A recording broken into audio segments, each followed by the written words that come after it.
les marchés financiers avec IG Markets, CFD Trading.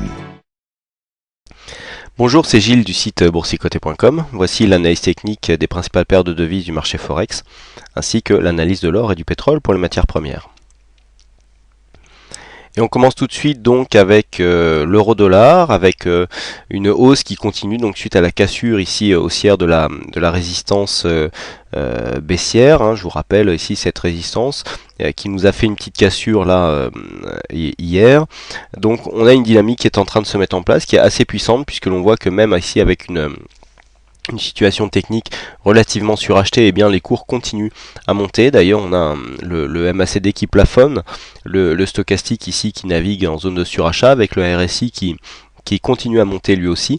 Donc on a une forte dynamique ici qui est constatée au niveau de l'euro-dollar, et qui donc continue à marquer de nouveaux plus hauts. Donc on a clairement une sortie de tendance, puisque cette sortie ici de cette cassure de résistance baissière est confirmée par une cassure ici de ce point significatif à 1,2880, puisque dans la journée nous avons cassé cette zone et nous avons continué à monter pour marquer des nouveaux plus hauts.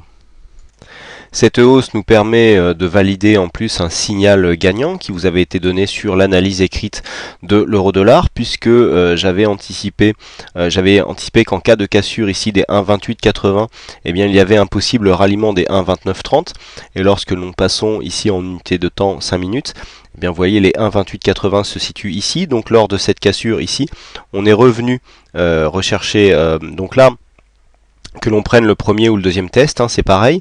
Ici 1,2880, donc on est revenu marquer un point bas sur 1,2865, donc avec 15 pips on n'est pas revenu chercher le stop, mais vous voyez que la deuxième cassure est beaucoup plus nette, puisqu'ici 1,2880, donc là que l'on prenne la première ou le deuxième, peu importe, 1,2880 on a été financer le stop assez rapidement sur 1,2905, donc le trade a été très rapidement sécurisé, et puis ensuite la hausse a continué malgré une petite rechute ici sur le point d'entrée. La seconde dynamique nous a permis de valider l'objectif final, donc qui se situait à 1,2930.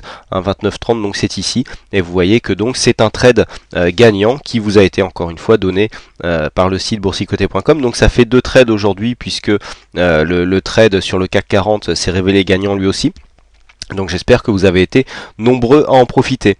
Donc en ce qui concerne cette tendance, on voit que à l'approche des 1,2960, on aura quand même une grosse phase de surachat qui sera constatée. On peut s'attendre à une petite consolidation, pourquoi pas ici sur les 1,2860, ce qui pourrait nous donner ici un overlap sur un overlap haussier, donc avec une cassure de dernier plus haut et puis un retour sur cette zone pour confirmer la tendance. On pourra aussi attendre un retour ici sur la moyenne mobile 20 exponentielle, pour essayer de profiter d'une continuité de la dynamique. On passe tout de suite à la paire livre sterling, donc au câble, paire livre sterling contre dollar américain. On avait constaté hier une cassure de cette résistance baissière. La cassure, c'est suivi d'une continuité du mouvement haussier, puisque nous sommes venus rallier ici la zone des 1,5475, qui était plus ou moins l'objectif.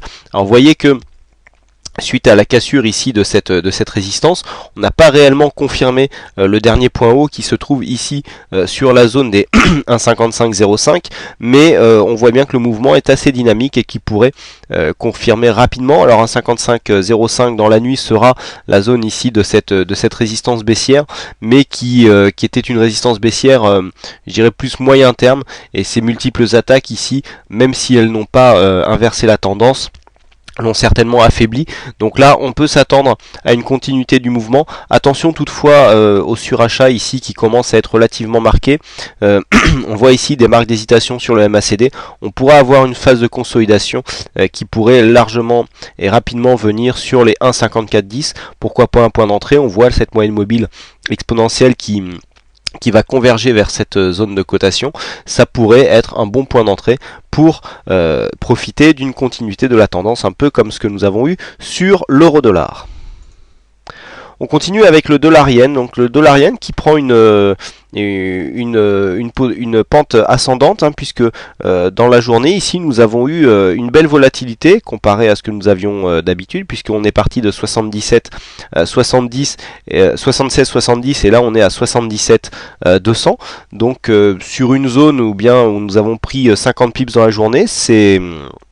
Et je dirais pas que c'est rare, mais c'est assez volatile pour cette paire qui est toujours sous contrôle de la Banque centrale du Japon.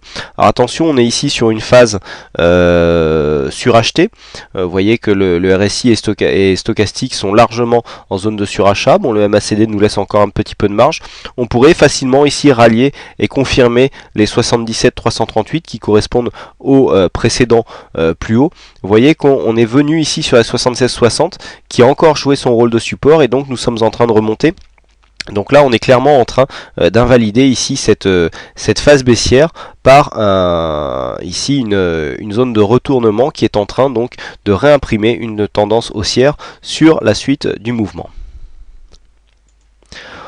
Passons tout de suite aux matières premières avec l'or, donc l'or qui est venu marquer des nouveaux plus hauts mais qui commence à avoir une dynamique un peu moins forte. Alors, on n'était pas sur une grosse dynamique au niveau de l'or, hein. Vous voyez que la moyenne mobile 20 exponentielle ne donne pas énormément ne donne pas beaucoup de bons points d'entrée.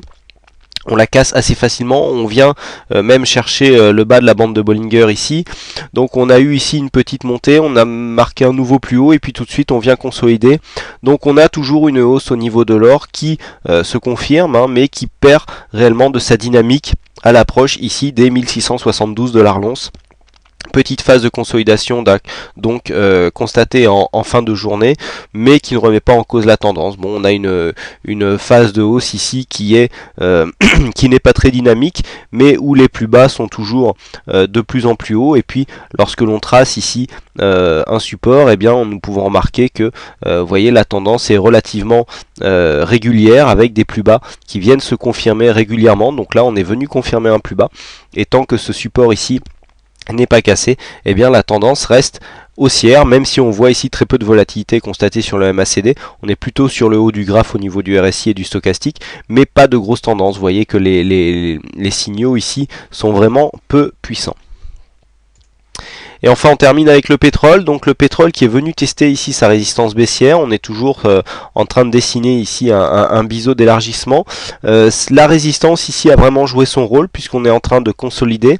Donc là attention, on n'est pas encore en train de marquer un mouvement baissier puisque on est sur une zone de support qui est une ancienne résistance. Donc on peut venir rebondir ici sur cette zone des 100 $ le baril pour repartir à la hausse et casser cette résistance baissière.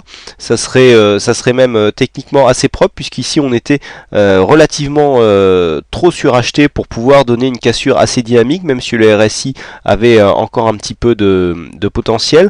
Mais là le fait de consolider, on peut s'attendre, alors les probabilités sont un peu à 50-50, on peut tout aussi bien revenir chercher ici le bas du biseau, comme reprendre ici support donc sur cette zone qui est une ancienne résistance pour venir casser. Là faut vraiment c'est du wait and see, on attend de voir le mouvement pour dégager des conclusions. Et on n'essaye pas de dégager un peu les conclusions qui nous arrangent. C'est un petit peu ce qui arrive de temps en temps, c'est-à-dire on a envie de voir les cours aller dans un sens et donc on se trouve toutes les raisons possibles pour que notre vision soit la bonne. Non, c'est pas comme ça que ça se passe. On attend de voir le mouvement et donc on en déduit les conclusions qui s'imposent.